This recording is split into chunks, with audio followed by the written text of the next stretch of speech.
90 రోజుల కోర్సు పూర్తి చేస్తే చాలు 100% ప్లేస్మెంట్ సపోర్ట్ తో సాఫ్ట్వేర్ జాబ్ మీ సొంతం. వెంటనే కోడ్ జ్ఞాన్ డెస్టినేషన్ ని సంప్రదించండి. వెల్కమ్ టు సుమంటి నేను మీ సుమంటి వినాయక్. మిథున రాశి వారికి గనక మనం చూసుకుంటే కర్మ సిద్ధాంతం అసలు ఏం చెప్తుంది, సో పలానా కర్మ మనకు ఉంది అనేటువంటి విషయం ఎలా తెలుస్తుంది, ఎస్పెషల్లీ విమెన్ ఎలాంటి జాగ్రత్తలు పాటిస్తే ఆ కర్మను నాశనం చేయొచ్చు అనేది ఈరోజు మనతో పాటు వేదిక ఆస్ట్రాలజర్ ఉమా గారు ఉన్నారు. అది వారి మాట్లాడి తెలుసుకుందాం. నమస్కారం ఉమా గారు. నమస్తే నాగరాజు గారు. సార్, కర్మ సిద్ధాంతం అనేది జనరల్గా ఎన్ని రకాలుగా ఉంటుంది, దాని ఎఫెక్ట్స్ ఏ విధంగా ఉంటాయి, అండ్ మామూలుగా కనుక మనం చూస్తే మిథున రాశి వారికి ఏ విధంగా ఉండే అవకాశం ఉంటుంది, ఎస్పెషల్లీ విమెన్కి? నాగరాజు గారు, ముఖ్యంగా కర్మ అనేటువంటి విషయం మనం మాట్లాడుతున్నామంటే దాంట్లో 3 రకాలుగా విభజించబడిందండి. సంచిత కర్మ అంటారు మొదటిది. అంటే మనం ఏదైతే జన్మల నుంచి మనం చేసినటువంటి పాపం ఉంటుందో, గతంలో మనం చేసినటువంటి పాపం ఉంటుందో, అది గతంలో అంటే పాస్ట్ డేస్ అవ్వచ్చు, లేకపోతే పూర్వ జన్మలు అవ్వచ్చు, కోటి జన్మల నుంచి చేసేటువంటి పాపాలు కానీ, మన వంశపారంపర్యంగా వచ్చేటువంటి పాప దోషాలు కానీ ఏమైనా ఉంటే, శాపాలు కానీ ఏమైనా ఉంటే, అవన్నీ కూడా సంచిత కర్మనే అంటారు. మన వంశపారంపర్యంగా వచ్చేటువంటిది మనం ఎందుకు అనుభవించాలి, నేను చేయని తప్పు అని చాలామంది అనుకుంటూ ఉంటారు నాగరాజు గారు. ఉదాహరణకి మనకి కార్తీక పురాణంలో ఒక కథ ఉంటుంది.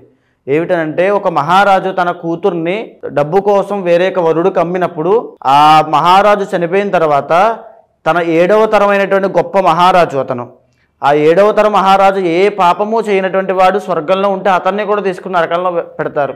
నేనేం తప్పు చేశానయ్యి అంతకాలం తర్వాత స్వర్గంలోంచి మళ్ళీ నరకంలోకి తీసుకువెళ్ళారంటే, నీ 7వ తరంలో పుట్టినటువంటి మహారాజు దరిద్రంతో బాధపడుతూ డబ్బు కోసం తన కూతుర్ని అమ్మేశాడు, అందుకోసం నిన్ను కూడా తీసుకెళ్ళి లోపల పెట్టామని చెప్తారు. అంటే మనకు ఆ కర్మ అనుభవించే యోగం ఉంది కాబట్టే మన 7వ తరంలో ఆ మహారాజు జన్మించాడు. ప్రతిదీ కూడా ఒక ఇంటర్ లింక్ ఉంటుంది నాగరాజు గారు. అదేవిధంగా మనకు ఆ కర్మ అనుభవించే యోగం ఉంది కాబట్టే మనం మన తల్లి కడుపున, మన తండ్రి కడుపున, మన యొక్క ఫ్యామిలీ వాళ్ళకి సంబంధించిన దాంట్లోనే మనం పుడతాం. రుణానుబంధ రూపేణ పశుపతే సుతాలయ అంటారు. తప్పకుండా ఆ కర్మని ఎవరైనా అనుభవించాల్సిందే, మీరైనా నేనైనా ఎవరు అతీతులు కాదు. అయితే ఈ సంచిత కర్మ వల్ల వచ్చేటువంటివి, ఇప్పుడు మన జీవితంలో పడేటువంటి కష్టాలన్నీ కూడా సంచిత ప్రారబ్ధ కర్మ వల్ల వస్తూ ఉంటాయి. మనం పూర్వజన్మ పాపము లేదా ఇప్పుడు చేసుకున్నటువంటి పాపము, అయితే దీన్ని సంచిత కర్మ అంటారు. ఇక రెండవది ప్రారబ్ధ కర్మ అని ఉంటుంది. అంటే మనం ఈ జన్మలో మన చేతులారా మనం చేసుకునేటువంటి పాపాలు, స్వయంకృత అపరాధాలు అవ్వచ్చు, ఏదైనా అవ్వచ్చు. మనకి ఉద్యోగం వస్తుంది, మనం చదవట్లేదు, మనం ఒక కర్మ ప్రతి కర్మకి కూడా రిఫ్లెక్షన్ ఉంటుంది నాగరాజు గారు, ఖచ్చితంగా కనబడుతుంది. ఇప్పుడు ఎవరు చూడట్లేదు కదా, నేను ఒక దొంగతనం చేశాను అనుకోండి, అది ప్రారబ్ధ కర్మ. ఇప్పుడు ఈ జన్మలో ఇప్పుడు నేను చేసేటువంటి ప్రారబ్ధ కర్మ ఖచ్చితంగా ఏదో రోజు అది నాకు ఎఫెక్ట్ కొడుతుంది. అది ప్రారబ్ధ కర్మ. అది నేను ఇలా తెలుసో తెలియక నిప్పును ముట్టుకున్నాను అనుకుని కాలుతుందా లేదా, అదే ప్రారబ్ధ కర్మ. మనం ఏం చేస్తున్నామో దానికి అదే జన్మలో మనం అనుభవిస్తున్నామంటే అది ప్రారబ్ధ కర్మ. అయితే ఇక మూడవది ఆగామి కర్మ అని ఉంటుంది. అంటే ఏదైతే సంచిత కర్మ ఉందో, అంటే సంచిత కర్మ మనం ఎన్నో జన్మల నుంచి చేసిన పాపం అంతా ఒకేసారి మన మీదకి రాదండి. ఈ జన్మలో ఎంతైతే అనుభవించాలో అంతా అనుభవిస్తూ ఉంటాం. బ్యాలెన్స్ మిగతా ఉంటుంది కదా, రిమైనింగ్ అంతా ఉంటుంది కదా. ఆ సంచిత కర్మ ఇప్పుడు మనం చేసిన ప్రారబ్ధ కర్మ అంతా కలిపి ఆగామి కర్మగా రాబోయే రోజుల్లో మనం అనుభవిస్తాం. దీన్ని ఆగామి కర్మ అంటారు. ఈ 3 కర్మలు ప్రతి మనిషిని, ప్రతి రాశిలో ఉండేటువంటి వ్యక్తి మీద ఆధారపడి ఆ వ్యక్తి యొక్క జీవితాన్ని చిన్నాభిన్నం చేస్తూ ఉంటాయి, ఇబ్బందులు గురి చేస్తూ ఉంటాయి. ఏదైనా కష్టమైనా పడవచ్చు, సుఖమైనా పడవచ్చు, ప్రతిదీ కూడా కర్మ మీద ఆధారపడి ఉంటుంది. ఇప్పుడు మనం ఒక రాశి వారికి ఇలా ఉండబోతోంది అని చెప్తున్నప్పుడు ఆ రాశి వాళ్ళకి ఎందుకు కనెక్ట్ అవుతుందండి? ఉదాహరణకి మొన్న ఒక రాశి వాళ్ళ గురించి మనం చెప్పినప్పుడు ఎంతోమంది ఫోన్లు చేసి చాలా కరెక్ట్గా యాక్యురేట్గా చెప్పారండి. ఎలా జరుగుతుంది అదంతా కూడా. ఒక రాశి మీద ఎలాంటి కర్మ ప్రభావం పడుతుంది అనేటువంటిది కూడా జ్యోతిష్ శాస్త్రం నిర్దేశించింది. దాని ఆధారంగానే ఆ రాశి వాళ్ళకి ఎప్పుడు ఎలాంటి సమస్యలు వస్తున్నాయో మనం క్లారిటీగా చెప్పొచ్చు. ఓకే, మిథున రాశి వారికి ఎలా ఉండే అవకాశం ఉంటుందని, అంటే ప్రస్తుతం ఏ కర్మ నడుస్తుందని అనుకోవాలి, ఎలా గుర్తించాలి దాన్ని? ఈ యొక్క కర్మలు నేను వివరించినటువంటి కర్మలన్నీ కూడా నాగరాజు గారు ఈ మిథున రాశి వాళ్ళకి ఎన్నో రకాలుగా ఇబ్బంది చేస్తుంటాయి. మొదటగా సంచిత కర్మ అనేటువంటిది మిథున రాశి మీద ఎలాంటి ప్రభావాలు చూపిస్తుందో కొంచెం మీకు చెప్తాను, సిమ్టమ్స్ అవి కూడా. సో మొదటగా ఈ యొక్క మిథున రాశి వాళ్ళకి వైవాహిక జీవితం మీద ఇబ్బంది చూపిస్తుంది. మిథున రాశికి సంబంధించిన స్త్రీలు మీరు ఆత్మవిమర్శ చేసుకోండి, వైవాహిక జీవితంలో మీకు సమస్యలు ఎదురవుతాయి. భార్యాభర్తల సంబంధం మధ్యలో ఎన్నో ఆటంకాలు, మనస్పర్ధలు అన్నీ సంభవిస్తూ ఉంటాయి. భర్త అనేటువంటి రిలేషన్ ఒక ఆర్టిఫిషియల్గా మారిపోతుంది. బికాజ్ ఎవరో 3వ వ్యక్తి ఇన్ఫ్లుయెన్స్ వల్ల, ఎయిదర్ అత్తగారు అవ్వచ్చు, ఎవరైనా అవ్వచ్చు. వారి యొక్క ఇన్ఫ్లుయెన్స్ వల్ల ఒక ఒక మెకానికల్ రిలేషన్ అంతే, ఆ ప్రేమ ఆప్యాయతలు తగ్గిపోతాయి. అదేవిధంగా వీళ్ళు బిజినెస్ చేసేటువంటి యోగం మిథున రాశి వాళ్ళకి అద్భుతంగా ఉంటుంది. వీళ్ళు వెరీ క్రియేటివ్ అండి. అంతటి అద్భుతమైన స్కిల్స్తో జన్మించిన వాళ్ళు మిథున రాశి వాళ్ళు. ఇంతటి క్రియేటివ్ పీపుల్ అయినటువంటి మిథున రాశి వాళ్ళకి వాళ్ళ క్రియేటివ్ లెవెల్స్ డైల్యూట్ అయిపోతాయి. వాళ్ళ క్రియేటివ్ లెవెల్స్ ఏవి పనిచేయవు. అదేవిధంగా వ్యాపారం ఆగిపోతుంది, అంటే కస్టమర్స్ రావడం తగ్గిపోతుంది, వ్యాపార వశీకరణం తగ్గిపోతుంది. అంటే వ్యాపారం ఎప్పుడు కూడా 10 మందితో కలకల్లాడుతూ ఉంటే అది వశీకరణం అవుతున్నట్టు. సో ఐశ్వర్యం తగ్గిపోతుంది. ఎందుకంటే మిథున రాశి వాళ్ళు స్త్రీలు ఎస్పెషల్గా ఆడవాళ్ళు అయినప్పటికీ కూడా వడ్డీ వ్యాపారంలో గొప్పగా రాణిస్తారని మనం చెప్పుకున్నాం. వ్యాపారంలో అద్భుతంగా రాణిస్తారని చెప్పుకున్నాం.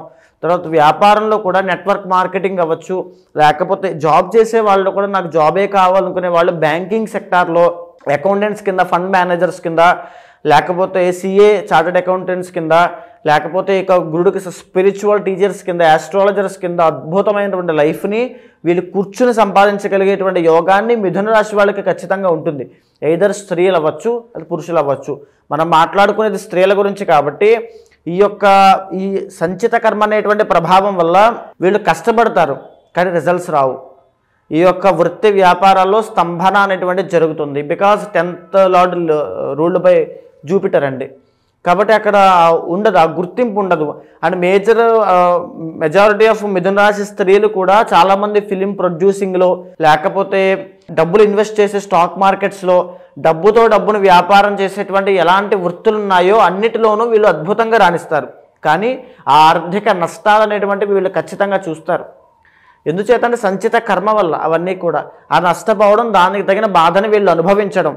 అదేవిధంగా ఇంకా ఆరోగ్య సమస్యలు చూస్తే మిథున రాశి స్త్రీలకు especially 8th lord ruled by Shani కాబట్టి వీళ్ళకి వెన్నుపూసకు సంబంధించిన ఇబ్బందులు అవ్వచ్చు, సయాటికా కానీ, స్పాండిలైటిస్ కానీ, లేకపోతే జాయింట్ పెయిన్స్, నీ పెయిన్స్ కానీ, లేకపోతే యాక్సిడెంట్స్ అవ్వడము, యాక్సిడెంట్స్లో అవయవ లోపం అనేటువంటి జరగడం లాంటివి జరిగే అవకాశం ఉంటుంది. సంచిత కర్మ వాళ్ళ ఇంటర్నల్ జాతకం చూస్తే అవన్నీ కూడా బయటకు వచ్చేస్తాయి. ఏ రకమైన కర్మ వల్ల, ఏ ప్లానటరీ కాంబినేషన్స్ వల్ల, ఏ రకమైన కర్మ వల్ల వీళ్ళు ఇబ్బంది పడుతున్నారో తెలిసిపోతుంది. అదేవిధంగా వీళ్ళ జాతకంలో ఇప్పుడు మనం మాట్లాడుకునేది ఆడవాళ్ళ గురించి అండి. ఆడవాళ్లే మైనస్ అన్నట్టుగా, ఆ శత్రువు అన్నట్టుగా ఎంతోమంది ఆడవాళ్ళ వల్ల వీళ్ళు చాలా ఇబ్బంది పడతారు.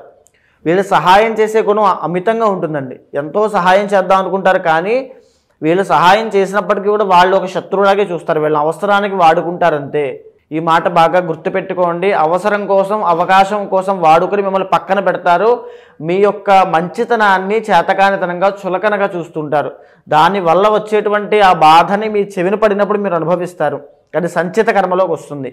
ఇకపోతే ప్రారబ్ధ కర్మ అనేటువంటిది మిథున రాశి స్త్రీ అనేటువంటి మీకు ఎలా ఎఫెక్ట్ అవుతుందంటే, వ్యాపారం విషయంలో మీ నేర్పు అనేటువంటి తగ్గిపోతుంది, మీ స్కిల్స్ అనేవి తగ్గిపోతాయి. ఇంతకుముందు ఎన్నో తెలివితేటలుగా ఒక ప్లాన్ వేసి ఇలా వెళ్తే మన యొక్క వ్యాపారం చాలా బాగుంటుందని చెప్పినటువంటి మీరే ఏమీ లేకుండా అన్నీ కూడా రాంగ్ డైరెక్షన్లో వెళ్ళడం, ఒక ఫ్లాప్ ప్లాన్స్ వేయడము, అన్నీ కూడా ఇన్వెస్ట్ చేసిన దాంట్లో నష్టపోవడం, ఆర్థిక ఇబ్బందులు, అప్పు, మెయిన్గా రుణ బాధలండి. Because 7th and 10th lord ruled by గురుడు కాబట్టి రుణ బాధలు, అప్పుల పాలు అయిపోతున్నారు మిథున రాశి వాళ్ళు. అంటే కర్మ యొక్క విషయం వల్లే, కర్మ వల్లే మీరు ఇబ్బంది పడుతున్నారు. 10 మంది మధ్యలో మాట పడాల్సి రావడము. ఎందుకంటే గురుబలం ఉండదు వీళ్ళకి జనరల్గానే. ఆ గురుడు జాతకంలో సక్సెస్ని ఇచ్చేవాడు, డబ్బునిచ్చేవాడు, తర్వాత పాపులారిటీని ఇచ్చేవాడు, అదేవిధంగా ఒక గౌరవ మర్యాదలు, నాకంటూ నేనేంటి, నా స్వతహాగా ఒక హోదాని, ఒక రాయల్టీని ఇచ్చేవాడు రవి మరియు గురుడు. ఆ గురుబలం ఎప్పుడైతే కోల్పోయారో ఈ యొక్క మిథున రాశి వాళ్ళు, జాతకంలో గురుడు బాగుంటే కొద్దిపాటిగా కాస్త పర్వాలేదు, లేకపోతే ఎన్నో రకాల ఇబ్బందులు మిథున రాశి వాళ్ళకి వస్తాయి. అంటే పెట్టిన దాని మీద నష్టపోవడం లాంటివి ఎన్నో చూస్తారు. ఈ సంచిత ప్రారబ్ధ కర్మ వల్ల మాత్రమే జరుగుతూ ఉంటాయి. ఇంకా వీళ్ళు ఇంటర్నల్ జాతకంలో ఏదైనా శని యొక్క అంతర్దశ కానీ, లేకపోతే ఈ మిథున రాశి వాళ్ళకి మరీ ముఖ్యంగా చూడండి నాగరాజు గారు, మార్చి 30వ తారీఖు తరువాత నుంచి 2.5 years పాటు కంటక శని ప్రభావం రాబోతోంది. జ్యోతిష అంటే ఈ యొక్క వేదిక ఆస్ట్రాలజీలో శనిని కర్మకారకుడిగా చెబుతారు. ఈ శని ఎంటర్ అయిన తర్వాత ఎవరు ఏ వృత్తుల్లో ఉన్నా మిథున రాశి వాళ్ళు, ఎయిదర్ మీరు జాబ్ చేస్తున్నా, లేకపోతే నేను ఇందాక చెప్పినటువంటి వృత్తుల్లో ఫైనాన్షియల్ సెక్టార్స్లో కానీ, అకౌంటెంట్ సెక్టార్స్లో కానీ, బిజినెస్లో కానీ మీరు ఉన్నా, అందులో కూడా అన్నీ తగ్గిపోతాయి. వ్యాపారాలు తగ్గిపోతాయి, ఉద్యోగ అభివృద్ధి తగ్గిపోతుంది, ప్రమోషన్లు ఆగిపోతాయి. బికాజ్ కంటక శని కాబట్టి. కంటక శని అంటే కర్మకారకుడు. ఆ కర్మ మిమ్మల్ని ఎక్కడ ఎఫెక్ట్ చేస్తోంది? కంటక శని అంటే మీ జన్మరాశి నుంచి 10వ స్థానంలో శని ఉంటే దాన్ని కంటక శని అంటారు. ఈ కర్మ 10వ స్థానం మీద ఎఫెక్ట్ చేస్తుంది, అంటే మీ కెరీర్ మీద ఎఫెక్ట్ పడబోతోంది, రాబోతోంది. మీరు ఏ వృత్తుల్లో పనిచేస్తున్నా, ఏ వ్యాపారం ప్రారంభం చేద్దామని అనుకుంటూ ఉన్నా మార్చి 30 లోపే ప్రారంభం చేయండి. మార్చి 30 తర్వాత శని యొక్క ఎఫెక్ట్ వల్ల మీరు ఏం చేసినా అందులో లాస్ చూస్తారు, నష్టపోవడం అనేటువంటిది కనబడుతూ ఉంటుంది. దాంట్లో అభివృద్ధి అనేది కనబడదు. మీరు ప్రయత్నం చేస్తారు, నాకు ఇప్పుడు జాబు, వాళ్ళు ఒక జాబ్లో ఉంటారు నాగరాజు గారు, ఉదాహరణకు చెప్తున్నాను, దీని మీద బెటర్ ఛాన్స్ నాకు వస్తుంది ఖచ్చితంగానే ఆ ఊహలో ఉంటారు, ఆ అపోహ కూడా ఉంటుంది. కానీ ఇది మానేసి దాంట్లోకి వెళ్ళడం ప్రయత్నం చేస్తే అది పోతుంది, ఇది పోతుంది. ఇక్కడి నుంచి రాబోయేది ఇలాగే ఉంటుంది. మార్చి 30 తర్వాత 2.5 years ఈ బాధ వాళ్ళకి ఇబ్బంది పెడుతుంది. సో సరైన టైంలో డబ్బులు చేతికి అందవు, కుటుంబపరమైన ఒత్తిడి పడుతూ ఉంటారు, ఒంటరి పోరాటం చేయాల్సిన పనులు వస్తాయి, ఈ పరిస్థితులు వస్తాయి. ఇవన్నీ కూడా ఈ కర్మ వల్ల మిథున రాశి వాళ్ళు, స్త్రీలు ఎస్పెషల్గా వీళ్ళు పడబోతున్నారు. కాబట్టి సేఫ్గా ఉండండి. అంటే ఏంటంటే రిస్క్ తీసుకోవద్దు, ఈ టైంలో అగ్రెసివ్గా వెళ్ళొద్దు. కర్మ అనేటువంటిది మిమ్మల్ని టార్గెట్ చేసింది కాబట్టి చాలా జాగ్రత్తగా ఉండాలి ఈ టైంలో. ఎస్పెషల్లీ మిథున రాశి స్త్రీలు ఈ మార్చి 30 లోపు శనికి సంబంధించిన పూజలు నిర్వహించండి, శనికి సంబంధించిన యాగం చేయండి, సుదర్శన యాగం చేయండి, లేదా వెంకటేశ్వర స్వామి దర్శనం చేసుకోండి. అలా చేసినట్లయితే కర్మ అనేటువంటి తగ్గి కాస్త ప్రాయశ్చిత్తం అయ్యేటువంటి అవకాశాలు ఉంటాయి. ఎలా అండి, అంటే మార్చి తర్వాత వీళ్ళకి ఏ విధంగా ఉండే అవకాశం ఉంటుంది? మార్చి నుంచి 2.5 సంవత్సరాలు చాలా ఎఫెక్ట్ ఉంటుందండి. ఎందుకంటే మే 15 తర్వాత గురుబలం కూడా ఉంటుంది వీళ్ళకి. ఇప్పటి వరకు వృషభంలో గురుడు సంచరిస్తున్నాడు. మే 15వ తారీఖు తర్వాత గురుడు ఎప్పుడైతే మిథునంలోకి ఎంటర్ అవుతాడో, లగ్నంలో గురుడు వస్తాడో, అనుకున్న రీతిలో వీళ్ళకి ఆ రికగ్నైజేషన్ రాదు. ఒక అపోహ ఉంటుంది అంతే, నేను వెళ్ళిపోబోతున్నాను, ఒక మెట్టు ఎక్కేయబోతున్నాను అనుకుంటారు, కానీ అక్కడ కింద పడిపోతున్నాను విషయం వాళ్ళకి తెలియదు. గుర్తించాలి సార్ ఇది. సో వాళ్ళ జీవితంలో వాళ్ళకి అర్థమైపోతుంది. ఈ మార్చి 30 తర్వాత నుంచి జరిగే పరిస్థితులైనా, అంటే ఇప్పుడు ఈ రోజు అలా ఉంటుందండి, నాకు ఒక పెద్ద జాబ్ ఆపర్చునిటీ, ఒక ప్రాజెక్ట్ రాబోతోంది, నేను ఒక పెద్ద దాంట్లో సెటిల్ అవ్వబోతున్నాను, నాకు పాపులారిటీ రాబోతుంది, నాకు ఫేమ్ రాబోతుంది అనుకుంటారు. మార్చి 30 తర్వాత పరిస్థితులన్నీ కూడా యాంటీ అయిపోతాయి, ఒక్కసారిగా తిరిగిపోతాయి లాస్ట్ మినిట్లో. సో వీళ్ళకి ఏమీ అర్థం కాదు. అది బికాస్ ఆఫ్ కర్మ, సంచిత కర్మ అందా మనం చెప్పినటువంటిది. ఆ కర్మ వల్ల మొత్తం అన్నీ కూడా రివర్స్ అయిపోతాయి. డిసెంబర్ వరకు వీళ్ళకి ఇలానే ఉంటుంది. ఇంకా 2.5 years నాగరాజు గారు, 2.5 సంవత్సరాల పాటు ఉంటుంది. నాట్ ఓన్లీ డిసెంబర్ దాకా అండి, 2.5 సంవత్సరాలు ఉంటుంది. ఈ గురుడు ఎప్పుడైతే అక్టోబర్ తర్వాత జాతకంలో మారుతున్నాడో, మళ్ళీ ట్రాన్సిట్ అవుతున్నాడు, అప్పుడు కాస్త మళ్ళా ఆర్థిక పరంగా సాయం పొందడము, ఆర్థికంగా వృద్ధి పొందడము, ఫైనాన్షియల్ గ్రోత్ అనేది ఒక 2-3 months వీళ్ళకి కనబడుతుంది. అది తప్ప మిగిలిన 2.5 years అంతా కూడా ఇబ్బందులు పడుతూ ఉంటారు. ఏ వారం వీళ్ళకి ఎక్కువ కలిసి వచ్చే అవకాశం ఉంటుందండి? మెయిన్గా బుధవారం అనేటువంటి చాలా బాగుంటుందండి. బికాజ్ వీళ్ళు జనరల్గానే వ్యాపారం చేసే నైపుణ్యం కలవారు కాబట్టి బుధవారం నాడు వినాయకుడి యొక్క ఆరాధన ప్రతినిత్యము చేస్తూ ఉండండి, అద్భుతాలు చూస్తారు. ఎలా సార్, అంటే ఈ కర్మ సిద్ధాంతానికి సంబంధించినటువంటి రెమెడీ ఏమైనా ఉంటుందా? ఈ ఫిబ్రవరి 26వ తారీఖున నాగరాజు గారు మహాశివరాత్రి అయింది. జన్మకొక శివరాత్రి అంటారు. అంటే ఈ మహాశివరాత్రిని పురస్కరించుకుని నేను చేసేటువంటి కర్మ నివారణ అవ్వడం కోసం చేసే రుద్రయాగంలో పాల్గొమని చెప్పండి. ఎవరైనా సరే, ఏ ఇండివిజువల్లో అయినా సరే, అంటే మీ కర్మ మీదే, మీ భార్య కర్మ మీ భార్యదే, ఎవరి కర్మ వాళ్ళదే. ఎవరైతే రుద్రయాగంలో పాల్గొంటారో వాళ్ళు జన్మలతో చేసినటువంటి సంచిత కర్మ అయినా, వాడు తెలుసో తెలియకో ఈ జన్మలో ఏదో తెలియని పాపం చేసినటువంటి ప్రారబ్ధ కర్మ వల్ల వచ్చే కష్టాలైనా తొలగిపోతాయి. ఉదాహరణకి ఒక వ్యక్తి ఉంటారండి, ఎంతో సంపాదిస్తూ ఉంటాడు, కానీ ఒక్క రూపాయి కూడా నిలబడదు.